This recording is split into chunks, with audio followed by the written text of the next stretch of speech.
El tema de hoy, Viernes de Cultura. ¿Qué resulta cuando se juntan la poesía, la música y la filosofía? Nuestro invitado, Jaime Eliezer Moreno. Él es distinguido del Instituto Nacional Penitenciario y Carcelario IMPEC. Es músico, pintor, poeta, artista marcial, filósofo y luthier. También es restaurador de instrumentos musicales de cuerda y de viento, de estos que son fabricados en madera. Y además es el fundador del proyecto Escuela de Formación Musical en la Penitenciaría de Cúcuta. Jaime Eliezer, muy buenas noches. Bienvenido a Cero Coronavirus, el programa de la revista contravirus.co. Muy buenas noches, maestro Rafael y demás panelistas y a todos tus oyentes y los seguidores de tus redes sociales. Un saludo muy especial desde la fría Manizales esta noche. ¿Qué temperatura tenemos allá, Jaime Eliezer? En este momento 19 grados. Uy, se la cambiamos por los 34 que tenemos acá. Jaime Eliezer, usted pasó aquí por Cúcuta, por la penitenciaría y además de los recuerdos que dejó por su trabajo y por toda esta vinculación suya a la cultura, dejó una obra, la Escuela de Formación Musical. ¿Qué pasó con esta escuela? La de formación de música que fundé en el año 2010 no se acabó. Yo me vine trasladado por cuestiones personales para Manizales hace 2 años, pero un compañero muy amante de la música también continuó el proyecto. Ese proyecto ya está reflejado en varias ciudades del país, está en Bucaramanga, está en La Dorada, acá en Manizales, pues lo lidero hace 2 años, está también empezando en Ibagué. Y en este año tuve la satisfacción o la alegría de saber que el proyecto Escuela de Formación Musical de Cúcuta llevó un grupo a representar a Cúcuta y al departamento como tal en un nacional de música y afortunadamente se llevaron el primer lugar. La Escuela de Formación Musical con su grupo base y el compañero de apellido Cruz, Wilson Cruz, que por cierto le envío un saludo, continuaron el proyecto y en este momento son los ganadores del primer festival musical que organiza el IMPEC y nada más y nada menos que mi escuela de formación de música, mis alumnos fueron los ganadores de ese primer lugar. Entonces es una satisfacción enorme saber que mi proyecto no se quedó ahí, que siguió avanzando. Pues vea, Luis Jesús, eso es lo que da mayor satisfacción, saber que uno es el creador, el formador, pero quienes vienen detrás continúan la obra. Sí, es importantísimo este tipo de actividades en los centros penitenciarios. Pero mi primera pregunta es, Jaime, ¿esa escuela de formación es con los internos y con los compañeros guardianes o solamente es con uno de esos dos grupos? ¿O Bueno, los la dos? escuela de formación musical, algunos la llamaban orquesta, la orquesta de la guardia, la orquesta de los internos, el grupo eh, de fusión musical del establecimiento. En este momento el grupo base de esa escuela se llama Los Sabrosos del Sur. Es un grupo de música tropical que suena muy sabroso, muy rico. O sea, es un gusto musical escucharlos. Pero la pregunta te la respondo de esta manera. Yo llevo estudiando música muchos años. Yo empecé a estudiar música en el año 94. Cuando yo fundé la Escuela de Formación de Música en Cúcuta, yo la puse Escuela de Formación de Música porque yo también me encontraba estudiando música. Y los internos que llegaban a mi proyecto eran internos que algunos conocían de música, otros empezaron totalmente de cero y la formación era, haga de cuenta, una universidad. Entonces, te respondo la pregunta con esto. Muchos compañeros guardianes se fueron vinculando al proyecto y fueron aprendiendo a tocar música en el proyecto de escuelas de formación de música. Y en este momento hay reflejo del mismo proyecto en 5 establecimientos, siendo Cúcuta la principal o el proyecto original. Jaime, ¿y cómo empezaron con los instrumentos? ¿Cómo fue esa dotación y todos los elementos para la formación? Bueno, cuando yo inicié en música en Cúcuta, mucha gente no creía en el proyecto. La verdad fue muy difícil establecerlo. Se empezó con 3 guitarras. Yo tenía unos instrumentos en mi casa y los llevé para allá para tener con qué trabajar, porque se inscribieron más de 50 internos. El cupo para redención de pena eran 20 únicamente que podían redimir en la actividad, porque pues se hizo todo el trabajo de hacer que el proyecto fuera reconocido por el IMPEC y fuera avalado por los jueces de ejecución para redimir pena. Es decir, que los internos descontaban una partecita de su pena en la actividad de escuela de formación musical. Con el tiempo ya se amplió a 35 el cupo, pero seguían llegándome cantidades de internos que querían estar en el programa y no se les podía despreciar, no se les podía decir que no. Entonces algunos estaban redimiendo en el área educativa, en el estudio, en el primaria y bachillerato, pero participaban enteramente en las actividades de la escuela de música. Se imaginarán el problema en el que me metí porque con 3 guitarras, ¿cómo enseñarle a tanta gente? Claro. Entonces, en ese momento empecé a hacer trabajo por las redes sociales, a hacer difusión de mi programa ante las gobernaciones, alcaldías del en turno. El IMPEC empezó a ver el resultado de mi trabajo y empezó a dotarme anualmente con algunos instrumentos. Y finalmente tengo la satisfacción de decir que cuando entregué el proyecto, había más o menos 180 millones de pesos en instrumento y sonido. Eso fue lo que quedó después de mi trabajo allá. Pues un gran trabajo, imagínense. Y el IMPEC, además de este apoyo con instrumentos, en lo personal, ¿le hizo algún reconocimiento, Jaime Eliezer?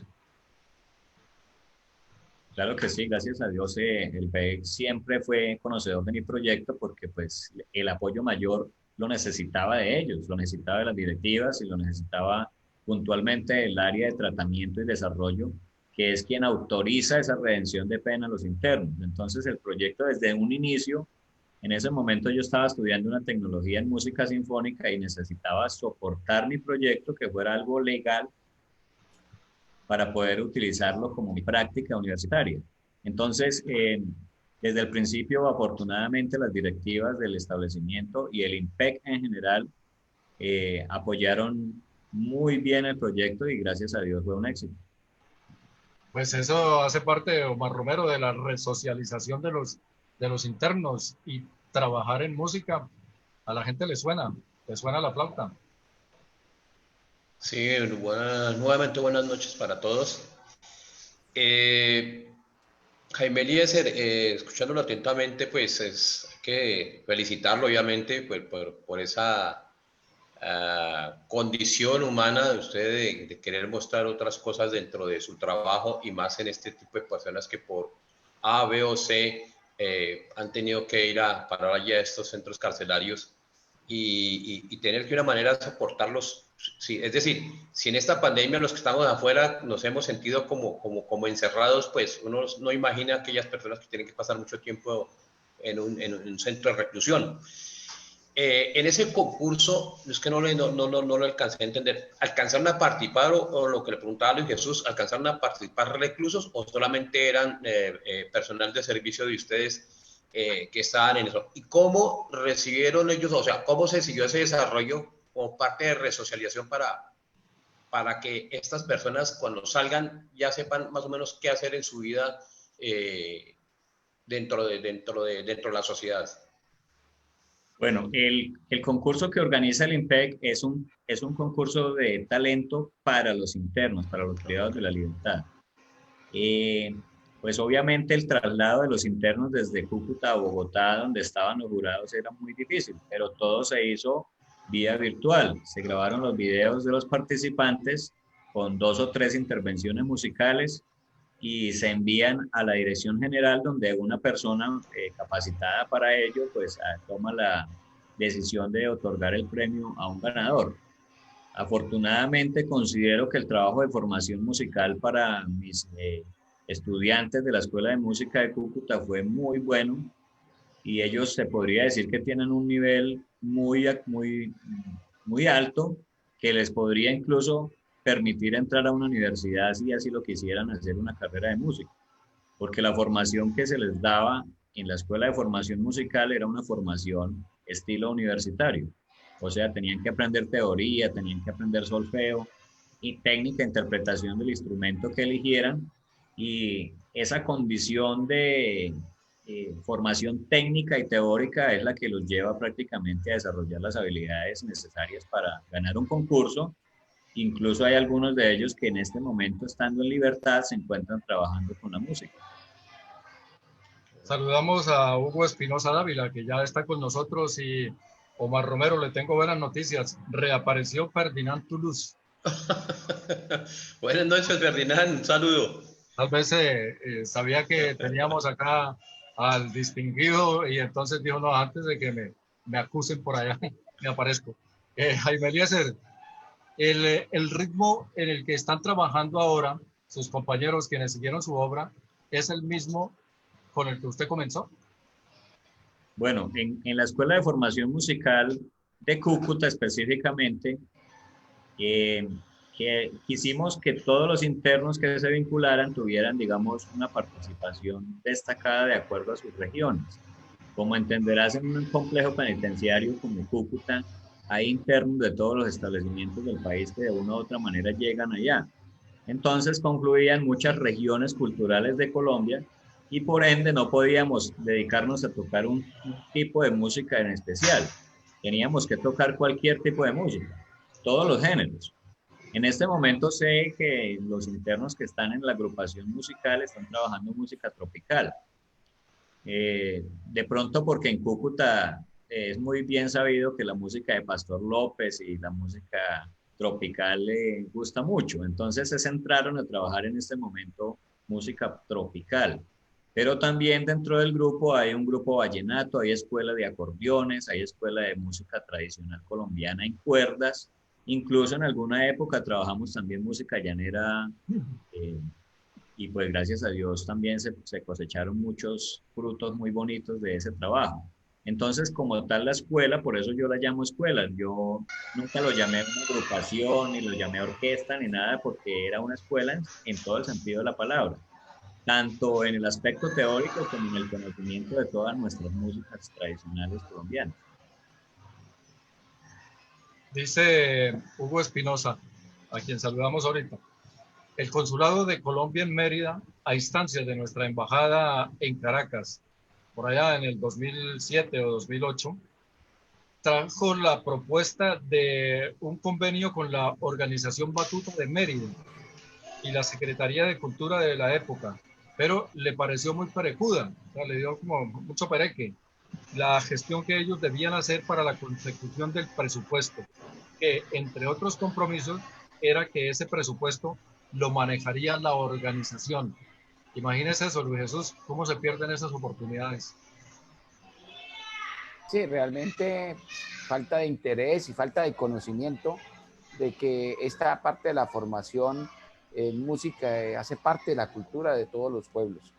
Indudablemente, pues, lo que hemos venido diciendo, falta de voluntades políticas, aunque todavía aquí en Norte de Santander está el grupo Batuta, en el colegio donde yo laboro, estaban asistiendo en las horas de la tarde con un grupo de niños y llevaban los instrumentos y enseñando música, poniéndolos en otro ambiente, en otro contexto para el cual puedan aprovecharlo para toda la vida. Pero Jaime Eliezer, aparte de músico, también es pintor. ¿Qué clase de pintura maneja? ¿El óleo, el mural, o en fin? Todo, ¿en qué clase de pintura se desempeña mejor?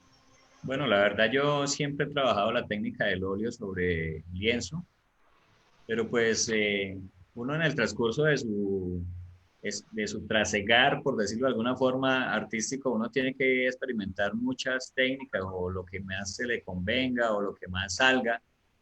Y también he experimentado la pintura sobre MDF, que es una, digamos, una manifestación artística relativamente nueva, que es tallar en la lámina de MDF y luego hacer la pintura encima, o reforzar con pintura, mejor dicho, el trabajo que se hace en talla. Y pues un estilo como tal o una técnica específica nunca he tenido, siempre he pintado en la medida de lo que necesito. Cuando se hacían las ferias de exposición en Cúcuta, con una marca que se llamaba o se llama Libera, que es donde se exponen los trabajos de los privados de la libertad. En algunas ocasiones tuve la posibilidad de hacer la exposición de mis trabajos y fueron muy bien recibidos. Generalmente yo pinto bodegón o paisaje, que es lo que más pinto generalmente. Le dicen Jaime Eliezer, un saludo desde la Defensoría del Pueblo Regional Norte de Santander, de Benito Bonilla. Muchas gracias. Un saludo muy especial también. Bueno, ahí están cruzados los saludos. Entre la música y la pintura, Jaime Eliezer, si le dieran a escoger, ¿con cuál se quedaría? Hombre, es una pregunta bastante difícil, pero lo que pasa es que hay otra pasión, la literatura. Por eso no, pero ahorita estamos con estas dos. No, no, no, no.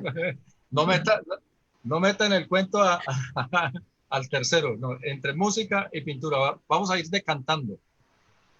Yo empecé en la música cuando tenía 7 años. Mi padre era tiplista y ahí empezó la pasión por la música, viéndolo tocar o viendo músicos de mi pueblo, Fresno, Tolima, tocando música colombiana en tiple, guitarra y bandola. Eso era una cosa deliciosa de escuchar. Y de hecho, cuando voy a mi pueblo, lo primero que hago es buscar a esos amigos músicos de esas épocas. Sí, definitivamente me quedaría en la música. Le dice Hugo Espinosa que alguien le mostró un pirograbado suyo, pero no se acuerda él. ¿Quién pudo haber sido? Sí, he hecho varias cosas. He hecho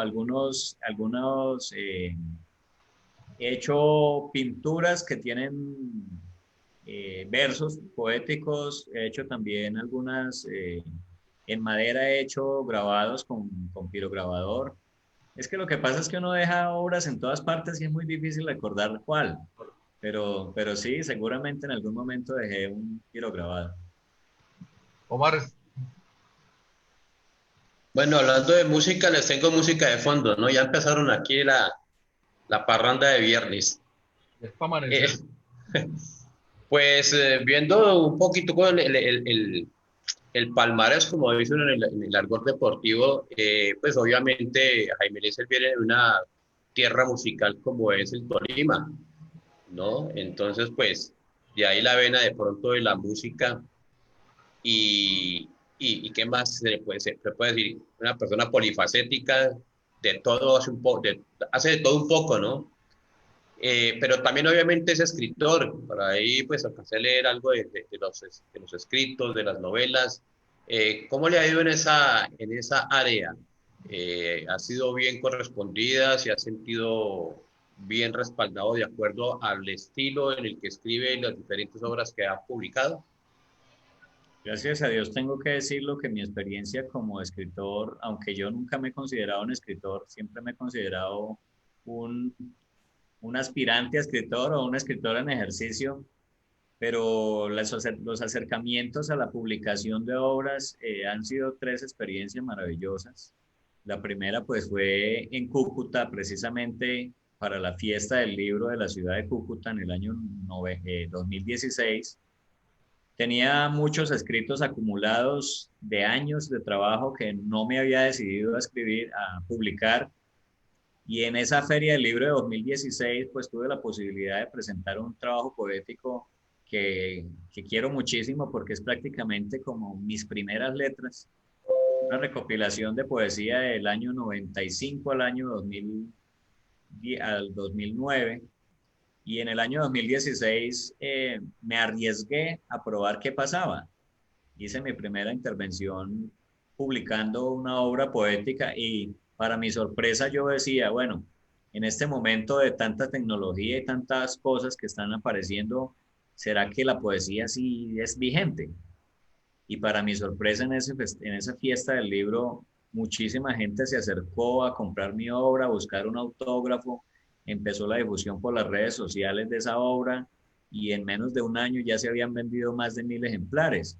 Y lo más bonito de todo y la experiencia, qué bello que me muestra ese ejemplar. Ya vamos por la segunda edición. El año pasado hice la segunda edición. Resulta que esos 1000 ejemplares se vendieron con una cajita, hermano, caminando de establecimiento en establecimiento, yendo a ciudades, a eventos literarios, con la cajita debajo del brazo y vendiéndolos así de persona en persona, porque esa publicación se hizo sin editorial, fue una publicación independiente. Esa publicación me llevó a la editorial Oveja Negra, que se interesó en mi trabajo, y para mi fortuna ya tenía otro trabajo que se llama Secuestrado en una cárcel colombiana. Es una crónica que publicamos en el año 2017.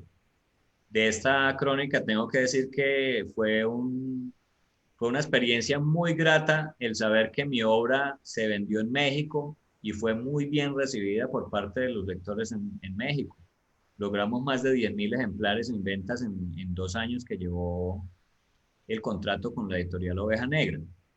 Y el año pasado, ya liberado del contrato con la editorial, volví a publicarlo nuevamente de manera independiente y en este momento se vende por las plataformas de Amazon en Estados Unidos y en varios países del mundo, y pues la acogida que ha tenido la obra ha sido muy bonita, muy maravillosa. El año pasado también terminé, pues digamos, mi tercera experiencia participando en una convocatoria de la plataforma Amazon para escritores latinoamericanos con una novela que también me daba un poco de susto publicar porque estaba incursionando en un género que es bastante difícil, por decirlo de alguna forma, muy polémico, que es la novela erótica. Y para mi sorpresa, la novela también tuvo una gran acogida entre el público de los lectores latinoamericanos y en este momento pues está en Amazon también. Se llama Cybersex, la confesión de un adicto. Dice, estás desnuda, desnuda como siempre te imagino. Tus muslos para mí siempre dispuestos cuando una caricia te anuncia mi deseo. Este es un poema del 2006, Luis Jesús, se llama Fantasma Sensual. Oh, interesante la reseña histórica, biográfica de Jaime Eliezer en todos los aspectos culturales.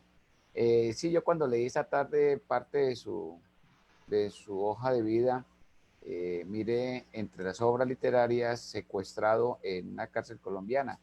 Es una crónica. ¿Por qué no nos cuenta un poquito para que todos escuchemos de qué se trata eso? Porque suena como así, un guardián secuestrado en una cárcel colombiana. ¿O qué fue lo que pasó en esa historia? Entonces vamos a escucharlo sucintamente. Bueno, esa historia también es un recuerdo. Dicen, en algún momento escuché una frase que se me quedó a mí, que el optimista en cada calamidad ve una oportunidad. Cuando yo empecé en el IMPEC como auxiliar en Picaleña en el año 2000, en ese momento experimentamos una situación de toma de rehenes con 23 compañeros. Y esa historia, pues, a mí me impactó mucho porque hice parte de esa situación. Pero yo dije, bueno, esto hay que contarlo de alguna manera y hay que enterar a la gente lo que se vive realmente en una cárcel, porque desafortunadamente en nuestro trabajo como guardianes la gente no lo conoce. Han aparecido seriados de televisión y películas en las que muestran a la labor del guardián de una manera muy tergiversada y la gente piensa que eso es como en las películas. Y la realidad de nuestra cárcel colombiana, de las cárceles en Colombia, es muy diferente.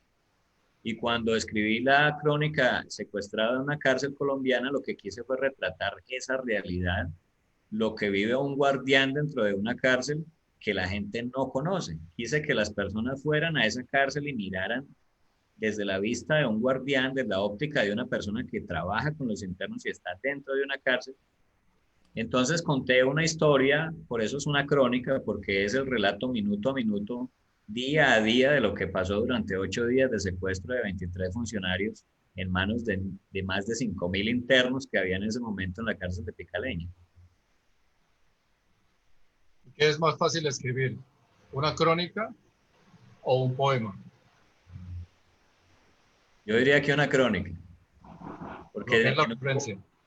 En un poema nosotros tenemos que desgarrar nuestro espíritu y nuestra alma para que las palabras que nosotros queramos transmitir en una idea realmente alcancen su objetivo, que la palabra toque el corazón y el sentimiento de la persona que la lee. Una crónica es más un relato de la realidad que pasó, ¿sí? Obviamente esa puede ser una crónica con una realidad desgarradora y que puede tocar el sentimiento de la persona, pero es más efectivo el poema y es por tanto mucho más difícil de expresarlo. Pero este es un poema con tinte de crónica. El estrépito de la que se descarga lo dejó sordo y los nervios trabaron sus mandíbulas. Un remedo de hombre con cuerpo de niño le decretó con plomo el límite subversivo. Quieto o disparo. Quieto, somos ejército. Eso suena a crónica. Claro que sí, claro que sí. Pero entonces al plasmar esas letras y al final del poema, lograr capturar en la atención del lector lo que quiero contar en el poema es lo más difícil. Creería yo que esas últimas palabras del poema son lo que hacen que el sentimiento de la persona aflore y de pronto hasta se suelte una lágrima. Por favor, termínalo, maestro, para que ellos se enteren de lo que hablo. No le quiso escuchar. Abrió fuego de pronto. Un plomo candente rozó su brazo izquierdo, más por miedo que arrojo disparó al fugitivo. Lo vio caer pesado. Liberando la vida, sintió un olor a sangre que heló de espanto y un quejido, una voz conocida, trágico vaticinio le inundó el pensamiento. Se abalanzó a aquel cuerpo, arrancó la careta, que ocultó hasta ese instante su semblante sin vida y no pudo gritar. Ahogó sus gritos. Ay, Dios mío, y mío, maté a mi hermanito. La realidad colombiana retratada en un poema. Sí, sí, sí, y en los tres juegos que se cruzan a veces, ¿no? Paramilitarismo, guerrilla y ejército. Y Esa es la... desafortunadamente las familias colombianas, una gran cantidad de familias colombianas han visto ese dilema de tener hijos en la guerrilla o en los paramilitares y también hijos en el ejército. Como también lo aplico al campo mío, de tener hijos en la guardia y también hijos detenidos. Ese es un gran dilema familiar. Sí. Omar Romero, una vida que... Ahí, realidad de la vida. ahí le faltó agregar algo de José Asunción Silva en esa parte final. Y era una sombra larga, y era una sombra larga, y era una sombra larga, ¿no? Bien. No, pues interesante esa vocación que tiene Jaime Eliezer, pero ¿cómo saca tiempo para todo? Músico, filósofo, poeta, escritor. ¿Cada qué tiempo le dedica a cada actividad para poder cumplir esos objetivos de tener sus obras terminadas? Lo que pasa es que la inspiración llega cuando uno menos lo imagina. Yo, la verdad, si hay algo que a mí me fascine es estar de servicio en las madrugadas, porque en las madrugadas uno encuentra esa inspiración que no encuentra cuando está en su diario cotidiano, ¿sí? En el momento menos esperado aparece el poema, aparece la letra de una canción o la música para componer algo, pero eso no lo busca uno, eso llega, no sabemos en qué momento. Y afortunadamente he podido encontrar la técnica de que cuando algo se me ocurre, inmediatamente cojo el lapicito, cojo el celular y me grabo. Entonces, son momentos en los cuales capturo la inspiración y la dejo pendiente en un borradorcito para poder trabajarla cuando tenga tiempo. Desafortunadamente el tiempo es muy escaso, pero hay que saberlo aprovechar. Yo quisiera robarles un minutico para leer precisamente un poema que habla de eso, porque ese es mi dilema. Mi enemigo es un poema que escribí en 2017. Desde que tengo uso de mis recuerdos, has estado acosando, atacando inclemente. Borraste a mis ancestros con tu mano indolente. De tu mano el progreso poco a poco transformó el hogar de mis abuelos. Desde que lo recuerdo, me has llevado a mis límites. Has truncado mis planes, saboteado mis sueños. Has cruzado barreras a proyectos y anhelos. Me has robado mis fuerzas, mi juventud, mi templo. ¿Qué más quieres quitarme? ¿Qué más quieres llevarte? Si te has llevado todo lo que un día fue mío, como te llevas de mis manos mi vida lentamente, mi mayor adversario, mi enemigo, el tiempo. Y ese adversario también se le presenta cuando debe componer una canción. Sí, generalmente corremos porque el tiempo es muy escaso. Aquí, por ejemplo, con los proyectos de escuelas de formación de música, me tengo que dividir un poco entre mis actividades cotidianas como funcionario del IMPEC, como director de escuelas de música y también mi universidad. Entonces, y aparte de eso, súmenle ahora que estamos haciendo la primaria obligatoria, porque con el tema de los niños en casa prácticamente le toca a uno llegar el día de descanso a ayudarles a hacer las tareas. En este momento estoy haciendo cuarto de primaria. Entonces se hace un poco complejo todo. Pero bueno, hermano, desde que haya corazón para hacer las cosas, en algún momento uno cuadra la agenda y el tiempo le da. Sí, claro, claro. Y eso es bueno, Luis Jesús, porque así repasa lo aprendido hace rato, ¿no? Los padres de familia que tienen sus hijos pequeños por esta pandemia, Jaime, volver a renovar y a recordar aquellos conocimientos primarios o secundarios que se vieron en algún momento, y quién más que los padres de familia para estar pendiente y el asesoramiento de sus hijos en las cuestiones académicas. Pues los profesores orientan los procesos, acompañan, pero también es necesario que los padres de familia hagan este tipo de acompañamiento. Y vámonos a la filosofía. ¿Amante de qué tipo de filosofía? ¿La antigua, la medieval, la contemporánea?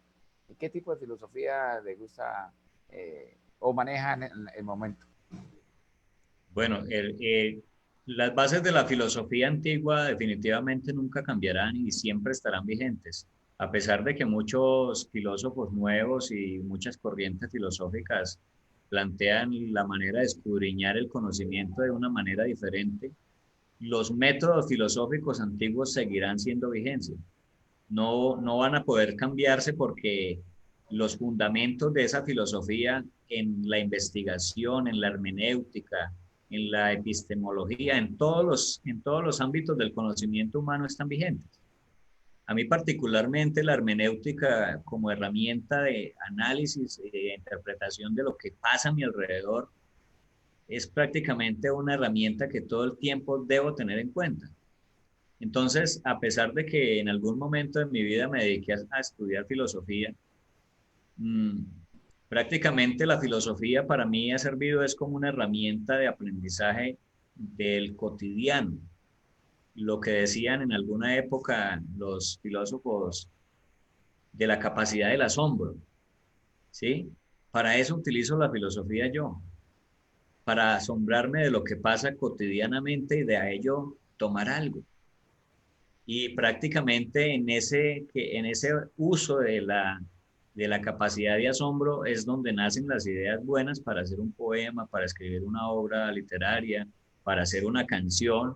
A propósito, en estos días publicamos una canción que precisamente hace uso de esa capacidad del asombro, de tomar lo que está pasando y convertirlo en algo jocoso, algo chistoso, que nos saque un poco del estrés y el aburrimiento, pero también nos ponga a pensar en lo que hay que hacer y en lo que no hay que hacer.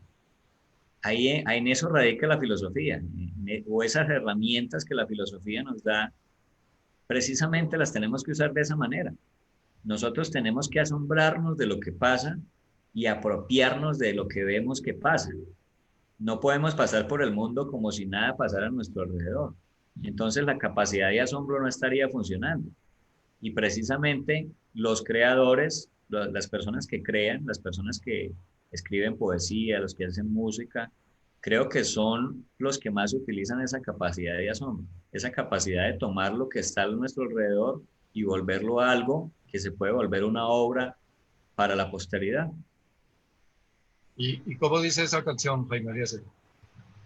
La canción que estamos en este momento difundiendo es una canción con un colorcito parrandero ya teniendo en cuenta que ya viene diciembre, y esa cancioncita habla de una, una plantica que en algún momento los compañeros de Acacias, gracias a un señor, a un médico homeópata, y viéndose acosados ante tantos casos de positivos de COVID dentro de una cárcel, asustados porque no sabían qué hacer, recurrieron a esa planta, se llama la moringa. Y ese tema, pues la moringa, dice, tomen moringa, señores, que es la cura para el COVID, pero póngale mucha fe que seguro esto se arregla. Tal vez la planta no sea la cura, puede ser un placebo, pero si le ponemos fe, alguna cosa funciona. Y eso precisamente fue lo que pasó en Acacias. Los compañeros se aferraron a lo primero que vieron que podría llegar a funcionar. Y resulta que sí funcionó. Pues, ¿en qué momento usted, Jaime Eliezer, le pone música a sus poemas y los convierte en canciones? En el ejercicio mismo de enseñar música, digamos que uno como pedagogo o docente de la música tiene que encontrar la herramienta apropiada para que la transmisión de las ideas como músico sean efectivas para que el alumno entienda lo que uno quiere expresar. Y en algún momento cuando yo estoy explicando en qué ritmo o cómo puedo utilizar el instrumento para algo de la cotidianidad y resulta que hay una idea por ahí volando, resulta que esa idea se puede convertir en canción. Entonces, en el ejercicio de enseñar música es donde generalmente me pasa a mí, no sé a otros músicos dónde será, pero en el ejercicio de la enseñanza musical es donde se surgen las melodías o los acompañamientos para una letra de una canción, de un poema que ya estaba escrito. Permítanme, saludamos a Jaime Pozzi Rodríguez, Jenny González y Sunit Rivero. Están en este momento escuchando este diálogo que tenemos con Jaime Eliezer Moreno. Él es, lo hemos dicho, poeta, músico, y ahora seguro vamos a hablar de otra de sus facetas. Omar Romero. Dice alguien por ahí, pues, poeta, músico y loco, algo dice por ahí, algo del estilo, ¿no? Jaime Eliezer, ¿usted tiene algún referente en el caso de la música? Por ejemplo, ha tomado algo que tenga que ver con Joan Manuel Serrat, que ha tomado de los textos de Quevedo para volverlos música, y en la literatura tiene algún referente que lo lleve a escribir este tipo de crónicas que ha hecho, o es, digamos, cosa innata que usted siempre ha llevado y es su estilo? Pues la verdad es una mezcla de todo. A mí me fascina mucho la forma de escribir crónica de Germán Castro Caicedo. Me gusta mucho la manera como él enfoca una crónica. En cuanto a la novela, pues no podemos dejar de lado a Gabriel García Márquez. Tengo un referente muy poderoso que es la rima de Becker. Y hay un poeta que yo diría que siempre ha sido como mi referente, que es Mario Benedetti. Y en cuanto a la música, pues la verdad, mis raíces como tal de la música tradicional colombiana son muy fuertes. Son, como les decía, mi padre era un tiplista que amaba los bambucos, amaba los pasillos, amaba la música de José A. Morales, los valses, la música colombiana, incluso el tango. Entonces es una, digamos, una carga de muchas herramientas y elementos que con los años se he venido acumulando. Entonces diría que eso de una u otra manera sí influye y sí, digamos, colabora para que uno pueda escribir un poema o una canción o una letra, bien sea un género literario, novela, crónica, lo que sea, sí influye esa cantidad de, digamos, pensadores y escritores que en algún momento, pues, tuve, digamos, el honor, el privilegio de leer y conocer. Luis Jesús. Y a propósito de la música, ¿por dónde lo podemos encontrar? ¿Por dónde lo podemos ver, escuchar? ¿Qué direcciones? Bueno, hace unos años, cuando yo empecé el proyecto de Escuela de Formación de Música de la ciudad de Cúcuta, un interno me dijo algo que a mí me sonó mucho. Me dijo, hombre, profesor, nosotros estamos aprendiendo a tocar música, estamos aprendiendo a interpretar un instrumento, a cantar, pero nuestras familias, ¿dónde nos ven? Porque nuestras familias son de muchas regiones del país y muy apartadas y para que vengan a una visita muy difícil.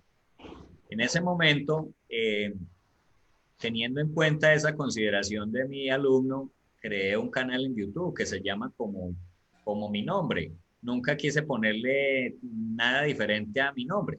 Jaime Eliezer Moreno Espina en YouTube es un canal y resulta que este año, la verdad yo a ese canal subía videos muy extemporáneamente, muy de vez en cuando. Este año cuando empezó la pandemia yo tenía un proceso ya con bastantes alumnos de música colombiana, alumnos particulares y alumnos de acá de mi trabajo y resulta que no pudieron volver a clases. Entonces dije, bueno, ¿y ahora qué hacemos? ¿Qué inventamos? Porque ellos deben seguir estudiando, no pueden parar el proceso. Este año, en el mes de marzo, empecé a hacer unos tutoriales a solicitud de mis alumnos que eran específicamente de música colombiana en el tiple, ¿sí? Me di cuenta que en internet no existían tutoriales de tiple colombiano. Entonces empecé a trabajar mi canal en YouTube y para mi sorpresa empezaron a suscribirse muchas personas, siguiendo los contenidos de mis tutoriales de música colombiana y tiple específicamente. Entonces en ese canal Jaime Eliezer Moreno Espina, tutoriales de música, resulta que para mi sorpresa el Ministerio de Cultura hizo una convocatoria de incentivos para creadores y gestores culturales y pues me dio por registrar el canal y para mi sorpresa recibió un reconocimiento económico por el contenido que tiene ese canal. En ese canal pues tengo mis intervenciones musicales, algunas interpretaciones con algunos grupos musicales como solista, pero se centra más específicamente en el enseñar música colombiana y difundir esa música y los instrumentos nuestros, que es una cosa que muy pocas personas hacen y pues yo quise, me nació hacerlo y en este momento pues el canal, gracias a Dios, tiene muy buenos seguidores y gente muy fiel que comenta mis videos y los comparte y me sigue y está pendiente de lo que monte. Y como si no tuviera tiempo usted para hacer nada, Jaime Eliezer, entonces le dio por ser restaurador de instrumentos. Sí, señor, le cuento que esa es una de las labores más bonitas que hay en la música. Un restaurador de instrumentos o luthier debe darle vida a un instrumento que ya estaba abandonado, que ya estaba desechado, que la gente piensa que ya no sirve. Resulta que restaurar un instrumento antiguo y darle vida y ponerlo a sonar es mucho mejor que comprarse un instrumento nuevo, porque esa madera antigua, esa madera sequita, esa madera que lleva muchísimos años siendo música, siendo un instrumento de música, al restaurar ese instrumento musical, la sonoridad es espectacular. Entonces es preferiblemente, es mucho mejor restaurar una guitarra antigua o un tiple antiguo o una bandola antigua que comprar un instrumento nuevo, porque seguramente para que adquiera esa sonoridad tienen que pasar muchos años. Entonces, en mi hacer como músico, como profesor de música, muchas veces se presentaba que a algún alumno se le dañaba el instrumento y entonces primero quedaba sin el instrumento para practicar. Ya era un inconveniente. Segundo, de pronto no tenía la condición económica para comprar otro. Y yo como profesor tampoco le podía dar mis instrumentos porque ¿con qué enseño? Entonces empezamos a investigar la manera de restaurar, la manera de volver a darle vida al instrumento, a recuperarlo para que continuara sirviendo. Y en esa investigación, de pronto empecé a volverlo un negocio. Y gracias a Dios, pues hay mucha gente que ha mandado a restaurar sus instrumentos y tiene, digamos, a mi favor, una muy buena recomendación de mi trabajo como restaurador. En esa labor se confluyen muchas cosas. Hay que saber de carpintería, hay que saber de ebanistería, hay que saber de música, hay que saber pintar, hay que saber utilizar los elementos de la pintura y todo eso sobre la madera. Y la verdad es que es una labor bastante bonita, es una labor que es muy gratificante, sobre todo porque muchas veces hay personas que abandonan la música simplemente porque el instrumento se les dañó. Y entonces ahí uno entra a intervenir y a darle otra vez esperanza a esa persona que con la música llena su corazón, llena su alma, pero que por falta de un instrumento no la puede manifestar. Esto tiene que ver con el grupo Les Luthiers. No, Les Luthiers son precisamente unos músicos que son luthiers. Entonces ellos hacen como una especie de stamps o hacen una música, hacen una especie como de mezclas de música de diferentes géneros y ellos en algunas ocasiones presentan instrumentos que ellos mismos fabrican. Por eso se llama Les Luthiers, porque ellos son fabricantes de instrumentos. Sí. Luis Jesús. Pues interesante, Jaime, todo el conversatorio que hemos tenido. Y cuando termine su carrera como guardián del INPET, cuando se pensione, ¿qué piensa hacer? ¿Sigue con sus escuelas de formación o si se ha proyectado ya cuando se pensione, qué realizar? Esa es una pregunta muy bonita y muy esperanzadora porque seguramente el año entrante, si Dios lo permite, ya estaré en esa tarea de ya gestionar mi pensión. El año entrante, si Dios lo quiere, en diciembre completo mis 20 años de servicio. En este momento me encuentro estoy estudiando producción y dirección de medios audiovisuales y mi idea es dedicarme a la producción musical y seguramente a la docencia de lleno, porque como les digo, es una pasión que me acompaña desde muy niño y poder dedicarme a ella de lleno sería algo muy bello. Claro, Sí, además que se va a pensionar joven, ¿no, Luis Jesús? esa es la ventaja que tienen estos grupos, ¿no? La policía, los guardianes, que con los 20 años de servicio, no importando la edad, se puedan pensionar y salen relativamente jóvenes para poder desarrollar otras actividades que han tenido que aplazar por falta de tiempo o han venido acompañándola como lo ha venido haciendo Jaime Eliezer. Pues desearle muchos éxitos después de que logre su pensión, que no, en Colombia no es pensión con jubilación, ¿no? Que de eso hemos hablado acá, ¿no? La jubilación viene de júbilo, de alegría, y cuando uno se pensiona, lo primero que le quitan es el 25% o el 30% del salario que se estaba ganando. Entonces, Precisamente por eso no se puede uno quedar quieto, no se puede uno dar el lujo de irse para la casa. Hay que inventar algo más. sí, sí, sí, porque los ingresos económicos definitivamente bajan demasiado. Sí, Rafael. Entre la poesía y la literatura, Jaime Eliezer, y la filosofía, ¿con cuál de las dos se queda? La poesía. Con la poesía. La Y, poesía es una pasión que no puedo obviar. y entre ser artista marcial y ser luthier, ¿con cuál se queda? No, me estás poniendo preguntas muy difíciles, hombre.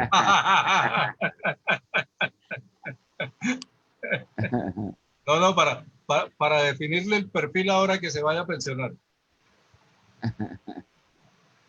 Porque ya va. Definitivamente, y la vida me ha premiado con muchísimas satisfacciones y entre esas es conocer las artes. Yo nací en un pueblo donde había muy pocas cosas para hacer. Generalmente en los pueblos los muchachos tienen dos opciones. O se tiran a los vicios o hacen algo productivo por su vida. Tristemente en muchos pueblos solamente está la opción del vicio porque no existen alternativas ni artísticas, ni educativas, ni laborales. Entonces los muchachos prácticamente toda su etapa del estudio, del bachillerato y todo se la pasan vagando. Y eso es muy triste. Yo nací en un pueblo donde en la época mía no había nada para hacer. Y lo único bonito que encontré y lo único productivo que encontré fueron las artes. Todas las artes, la pintura, la música, las artes marciales. Y entonces me metí en ese cuento y ya no me quise volver a salir. A pesar de que en algún momento resulté trabajando para el IMPEC, obviamente hay que decirlo que no entramos por gusto. El que diga que entró por gusto a trabajar al IMPEC realmente está mintiendo. Pero en el trasegar de estos 20 años casi ya de servicio, pues uno le coge mucho cariño y mucho sentido de pertenencia a un instituto que prácticamente me ha dado todo, me ha dado la posibilidad de hacer lo que me gusta, de estudiar, de ayudar a mi familia, crear mi propia familia y ver por ellos. Y pues, como les digo, en ese trasegar de la vida me he encontrado con casi todas las manifestaciones del arte y he descubierto que todas me gustan. Entonces, me pongo en un problema cada que encuentro algo nuevo porque no sé qué hacer con tanta cosa. Pero bueno, por lo menos tiene mucho que hacer, Omar Romero. Bueno, Ojalá Jaime Eliezer, con pudiera aprender. tantas capacidades, con tantas facultades, con tanta creatividad, y me imagino que aparte de ser hincha del Deportes Tolima, ¿cómo le fue en el deporte en la vida? Porque todo fue música, libros, ahora restaurador. ¿Alguna vez lo apasionó el deporte o Sí, claro. nunca fue muy... Aparte de que Pues, obviamente en su actividad como profesional, pues la preparación física es fundamental para su trabajo, ¿no? sí, claro, claro, Omar. Yo empecé a entrenar artes marciales, específicamente un arte marcial coreano que se llama Taekwondo, en la época de mi bachillerato. Combinaba lo que era el entrenamiento marcial con con las, en ese entonces, en el año 96, los bachilleratos en los colegios implementaron algo que se llamaba las horas lúdicas, que era un espacio, un día a la semana en el que la estudiante hacía algo específico dentro de la cultura, por decirlo de alguna forma, y el deporte. En esa época, pues, conocí a un preparador o un entrenador que dirigía un grupo en mi pueblo y empecé a entrenar taekwondo de manera competitiva. Cuando me fui para Ibagué a estudiar allá, yo afortunadamente pude hacer lo que yo quise, que fue llegar a estudiar al conservatorio. En ese momento estudiaba guitarra clásica y también encontré de alguna manera la Liga del Tolima y ahí me vinculé. Luego ya cuando estaba trabajando para el IMPEC en Valledupar también hice parte de la Liga de Taekwondo del Cesar. Pero por mi trabajo, la verdad, decidí dejar el taekwondo porque no era un arte marcial muy práctico para nuestro trabajo. Es algo que nosotros tenemos que cuidar mucho porque desafortunadamente nosotros no podemos lesionar de ninguna manera a un privado de la libertad. Y el taekwondo es un arte marcial que es de contacto y que enseña contundencia. Entonces yo decía, no, este arte marcial definitivamente no puede utilizarlo con los internos. En ese año, en el año 2004, conocí un arte marcial diferente que se llama ninjutsu y hace ya 14 años estoy practicando. Tuve un receso como de algo más de 2 años cuando fui trasladado de Valledupar hacia Cúcuta, hacia La Dorada, perdón, pero cuando llegué a Cúcuta nuevamente me vinculé y ya es bastante tiempo entrenando este arte marcial. O sea, el deporte como tal, la cultura física también hace parte, digamos, de las artes y yo diría que la disciplina de un artista, independiente de lo que haga dentro del arte, lo lleva a eso mismo, a tener una disciplina de vida, una disciplina en su salud, en sus costumbres, en sus actividades diarias. Digamos, uno crea una rutina de vida que ya hace parte de uno y cuando uno no la desarrolla prácticamente uno hasta se enferma porque el cuerpo mismo la pide. Aunque el ninjutsu también es como una defensa personal, pero es más manejable, ¿no? Es mucho movimiento Sí, de brazos sobre todo. exacto, el ninjutsu ya es un arte marcial que es más práctico de defensa personal, porque no es competitivo, no es de Ujú. competencia. Se centra más en la defensa personal práctica, en situaciones muy reales en las que de pronto uno tenga la necesidad de utilizarla. Como les decía, el taekwondo, el karate y otras artes marciales ya son muy de contacto y en un combate o en una situación real, en lugar de uno defenderse, se mete en un problema porque han pasado muchos casos de artistas marciales que por defenderse lesionan gravemente al oponente o al atracador y resulta que se les voltea la torta. En lugar de haberse defendido, se metieron en un problema. Jaime Eliezer, trasládese a 1995. Hay un poco de mí en lo que escribo, en lo que pienso y digo, en lo que sueño, en las paredes y cuadernos viejos, en mis calles de antaño, de paseos descalzo, en los juguetes olvidados y en el niño que vive aún dormido en mi sensato empeño. Hay un poco de mí en ti, Fresno. Correcto. ¿Cómo era ese Ese, Fresno? Ese fue el primer poema o con el que encabecé mi poemario Un poco de mí, y precisamente Un poco de mí se llama así por ese poema. Hay algo muy bonito que recuerdo con mucho cariño, y es que gracias a una profesora de mi pueblo es que hoy día puedo decir que tengo trabajos literarios desarrollados. Cuando yo empecé a escribir poesía, yo, digamos, me parecía muy bonita una niña y le escribía un poema, o se me ocurría un cierto poema y lo escribía, o me invitaban a un concurso de poesía y escribía un poema ahí de afán y salía, pero nunca recopilaba nada, todo lo dejaba por ahí en hojas sueltas. En alguna época gané un concurso de poesía y la profesora me dijo, oiga, lo felicito, mi hijo, usted es un duro para la poesía. ¿Dónde están todos sus poemas? No había ninguno. Todos los había perdido. Entonces me dijo esa profesora, mi hijo, si usted quiere ser alguien en la literatura y la poesía, recopile. Y me puso una tarea. Me entregó un cuaderno y me dijo, todo lo que tenga escrito, escríbamelo acá y me lo va presentando. Cada cierto tiempo me preguntaba, bueno, ¿cómo va el poemario? Y yo, ay, profesora, se me perdió el cuaderno, me volví a dar otro. Y gracias a esa señora, que la recuerdo con muchísimo cariño como mi profesora de literatura, fue que empecé a recopilar cosas y a hacer algo ya en serio con la poesía, a tener un poemario. Por cierto, en este año, si Dios lo quiere, ya termino un segundo poemario que ya prácticamente estoy dando sus últimas pinceladas, pero todo fue gracias a esa señora que un día me regañó, por decirlo de alguna forma, y me puso las pilas a recopilar lo que escribía. Pues bueno. Perdón, Rafa, quería preguntar una última cosa antes de despedir a Jaime Eliezer. Pues él dice que pues tiene hijos pequeños. ¿Cómo les ha ido inculcando todos estos valores?